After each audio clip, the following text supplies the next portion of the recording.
ನಮಸ್ಕಾರ friends, welcome back to nurse kit YouTube channel. ನಾವು ಇವತ್ತಿನ ವಿಡಿಯೋದಲ್ಲಿ ನರ್ಸಿಂಗ್ ರಿಲೇಟೆಡ್ ಗೌರ್ಮೆಂಟ್ ಎಕ್ಸಾಮ್ಸ್ ಗಳು ಕರ್ನಾಟಕದಲ್ಲಿ ಯಾವ ಇದೆ ಅಂತ ಕಂಪ್ಲೀಟ್ ಆಗಿ ಡಿಸ್ಕಸ್ ಮಾಡುವ. ಲೈಕ್ ಏನಂದ್ರೆ ಯಾವ exam, eligibility, syllabus, carrier growth ಮತ್ತೆ ಸ್ಯಾಲರಿ ಕಂಪ್ಲೀಟ್ ಆಗಿ ಈ ವಿಡಿಯೋದಲ್ಲಿ ಡಿಸ್ಕಸ್ ಮಾಡುವ.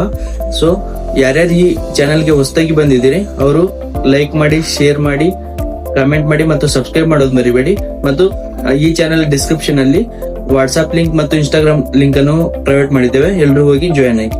ಸೊ ಮೊದಲನೇದಾಗಿ ಬಂದ್ರೆ ಗೋರ್ಮೆಂಟ್ ಎಕ್ಸಾಮ್ಸ್ ಗಳೇ ಯಾಕೆ ಅಂದ್ರೆ ಪ್ರೈವೇಟ್ ಹಾಸ್ಪಿಟಲ್ ನಾವು ಕೆಲಸ ಮಾಡೋದಾದ್ರೆ ಕಡಿಮೆ ಸ್ಯಾಲರಿ ಕೊಡ್ತಾರೆ, ಬಟ್ ವರ್ಕ್ ಲೋಡ್ ಮಾತ್ರ ತುಂಬಾ ಹೆವಿ ಇರುತ್ತೆ. ಬಟ್ ಗೋರ್ಮೆಂಟ್ ಜಾಬ್ ಸಿಕ್ತಂದ್ರೆ ಜಾಬ್ ಸೆಕ್ಯೂರ್ ಇರುತ್ತೆ, ಪೇಮೆಂಟ್ ಸ್ಟೇಬಲ್ ವಿತ್ ಪೆನ್ಷನ್ ಸಿಗುತ್ತೆ. ಒಂದ್ಸತ ಸೆಟ್ಲ್ ಆದ್ರೆ ನಮ್ ಫ್ಯೂಚರ್ ಟರ್ನ್ ಆಗ್ಬೋದು. ಸೊ ನಾವು ಕಂಪ್ಲೀಟ್ ಆಗಿ ಡಿಸ್ಕಸ್ ಮಾಡ್ಕೊಂತ ಒನ್ ಬೈ ಒನ್ ಯಾವ್ಯಾವ ಗೌರ್ಮೆಂಟ್ ಎಕ್ಸಾಮ್ಸ್ ಗಳಿವೆ.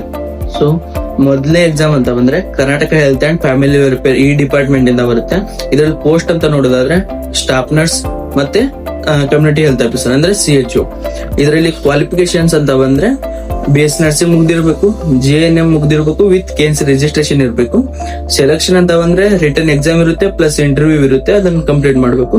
ಸೊ ಸ್ಯಾಲರಿ ಅಂತ ಬಂದ್ರೆ 35,000ದಿಂದ 52,000 CHO ದವರಿಗೆ ಇರುತ್ತೆ. ಸ್ಟಾಫ್ ನರ್ಸಿಂಗ್ ಅಂತ ಬಂದ್ರೆ 33,000ದಿಂದ 40,000 ತನಕ ಇರುತ್ತೆ. ಮತ್ತೆ ಎರಡನೇ ಎಕ್ಸಾಮ್ ಅಂತ ನೋಡೋದಾದ್ರೆ KPSC ಅಂದ್ರೆ ಕರ್ನಾಟಕ ಪಬ್ಲಿಕ್ ಸರ್ವಿಸ್ ಕಮಿಷನ್. ಇದರಲ್ಲಿ ಪೋಸ್ಟ್ ಅಂತ ನೋಡೋದಾದ್ರೆ staff nurse in government hospitals, health department ಅಲ್ಲೂ ಸ್ಟಾಫ್ ನರ್ಸ್ ಆಗಿ ನೇಮಕ ಆಗಬಹುದು. ಕ್ವಾಲಿಫಿಕೇಶನ್ ಅಂತ ನೋಡೋದಾದ್ರೆ BSc ನರ್ಸಿಂಗ್ ಅಥವಾ GNM ಮಾಡಿರಬೇಕು. ಸೆಲೆಕ್ಷನ್ ಪ್ರೊಸೆಸ್ ಅಂತ ಬಂದ್ರೆ ಕಾಂಪಿಟೇಟಿವ್ ಎಕ್ಸಾಮ್ ಇರುತ್ತೆ ಆಬ್ಜೆಕ್ಟಿವ್ ಟೈಪ್ ಅಲ್ಲಿ. ಮತ್ತು ಸ್ಯಾಲರಿ ಅಂತ ನೋಡೋದಾದ್ರೆ 35,000ದಿಂದ 54,000 ತನಕ ಇರುತ್ತೆ. ಅಂದ್ರೆ 7th ಪೇ ಕಮಿಷನ್ ಮೇಲೆ ಇದು ಸ್ಯಾಲರಿ ಕೊಡೋದು. ಮತ್ತೆ ಮೂರನೇ ಎಕ್ಸಾಮ್ ಅಂತ ನೋಡೋದಾದ್ರೆ ESIC ಅಂದ್ರೆ ಎಂಪ್ಲಾಯೀಸ್ ಸ್ಟೇಟ್ ಇನ್ಶೂರೆನ್ಸ್ ಕೋಆಪರೇಷನ್. ಇದರಲ್ಲಿ ಪೋಸ್ಟ್ ಅಂತ ನೋಡೋದಾದ್ರೆ ಸ್ಟಾಫ್ ನರ್ಸಸ್ ಇನ್ ESIC ಹಾಸ್ಪಿಟಲ್. ಕ್ವಾಲಿಫಿಕೇಶನ್ ಅಂತ ನೋಡೋದಾದ್ರೆ BSc ನರ್ಸಿಂಗ್ ಅಥವಾ GNM ಮುಗಿಸಿರ್ಬೇಕು. ಸ್ಯಾಲರಿ ಅಂತ ನೋಡೋದಾದ್ರೆ 44,000ದಿಂದ 1,40,000 ತನಕ ಇರುತ್ತೆ, ಪ್ಲಸ್ ಅಲವೆನ್ಸ್ ಕೂಡ ಸಿಗುತ್ತೆ. ಸೊ ನಾಲ್ಕನೇದಂತ ಬಂದ್ರೆ ನಿಮೆನ್ಸ್ ಬೆಂಗಳೂರು. ಇದರಲ್ಲಿ ಮೇನ್ ಆಗಿ ಇನ್ಸ್ಟಿಟ್ಯೂಟ್ ಅಲ್ಲಿ ಕೆಲಸ ಮಾಡೋದು. ಇದು ಸ್ಪೆಸಿಫಿಕ್ ಫಾರ್ ಸ್ಟಾಫ್ ನರ್ಸಸ್ ಮತ್ತು ಜೂನಿಯರ್ ನರ್ಸಸ್. ಇದರಲ್ಲಿ ಸ್ಯಾಲರಿ ಅಂತ ನೋಡೋದಾದ್ರೆ 33,000ದಿಂದ 55,000 ತನಕ ಸ್ಯಾಲರಿ ಇರುತ್ತೆ. ಇದು ಮೇನ್ಲಿ ಕಾಂಟ್ರಾಕ್ಟ್ ಬೇಸ್ಡ್ ಆಗ್ಬೋದು. ಗೌರ್ಮೆಂಟ್ ಸ್ಕೇಲ್ ಪ್ರಕಾರ ಬಂದ್ರೆ ನೀವು ಪರ್ಮನೆಂಟ್ ಆಗಿ ಕೆಲಸ ಮಾಡಬಹುದು. ಮತ್ತೆ ಐದನೇದಂತ ನೋಡೋದಾದ್ರೆ ಏಮ್ಸ್ ನಾರ್ಸೆಟ್ ಎಕ್ಸಾಮ್.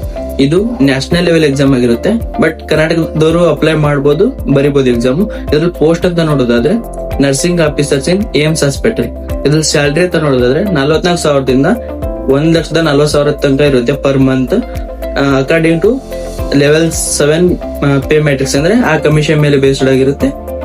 ಮತ್ತು ಕೊನೆಯದಾಗಿ ಸಿಲೆಬಸ್ ಮತ್ತು ಪ್ರಿಪರೇಷನ್ ನೋಡೋದಾದ್ರೆ ಸಿಲೆಬಸ್ ನೋಡೋದಾದ್ರೆ nursing foundation, medical surgical nursing, paediatric, mental health, OBG, community health nursing ಮತ್ತು general aptitude, GK Kannada language ಅಲ್ಲಿ ಸಮ್ ಟೈಮ್ ಕಂಪಲ್ಸರಿ ಇರುತ್ತೆ.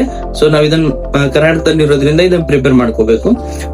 ಹಾಗೂ ಕೊನೆಯದಾಗಿ ಪ್ರಿಪರೇಷನ್ ಅಂತ ನೋಡೋದಾದ್ರೆ ನಾವು NCLEX ಲೆವೆಲ್ MCQ ಅನ್ನ ಡೈಲಿ ಸಾಲ್ವ್ ಮಾಡಬೇಕು ಮತ್ತು ಪ್ರೀವಿಯಸ್ ಇಯರ್ ಕ್ವಶನ್ ಪೇಪರ್ ಅನ್ನ ಸಾಲ್ವ್ ಮಾಡಬೇಕು. ಮತ್ತು ಮೇನ್ಲಿ ಕರ್ನಾಟಕದವರಾಗಿರೋದ್ರಿಂದ ಕನ್ನಡ GK ಮೇಲೆ ಫೋಕಸ್ ಮಾಡಬೇಕು. ಸೊ ಫ್ರೆಂಡ್ಸ್, ಹೀಗೆ ನೋಡೋದಾದ್ರೆ ನರ್ಸಿಂಗ್ ಎಕ್ಸಾಮ್ ಎಲ್ಲ ಕಾಂಪಿಟೇಟಿವ್ ಆಗಿರುತ್ತೆ. ಸೊ ಕಷ್ಟಪಟ್ಟರೆ ನಮಗೆ ಸಕ್ಸಸ್ ಸಿಗುತ್ತೆ. ಮತ್ತೆ ಈ ವಿಡಿಯೋ ಯಾರ್ಯಾರಿಗೆ ಯೂಸ್ಫುಲ್ ಅನ್ಸಿದೆ ಲೈಕ್ ಮಾಡಿ, ಶೇರ್ ಮಾಡಿ, ಸಬ್ಸ್ಕ್ರೈಬ್ ಮಾಡೋದು ಮರಿಬೇಡಿ. ಮತ್ತೆ ನೆಕ್ಸ್ಟ್ ವಿಡಿಯೋದಲ್ಲಿ ಸಿಗು.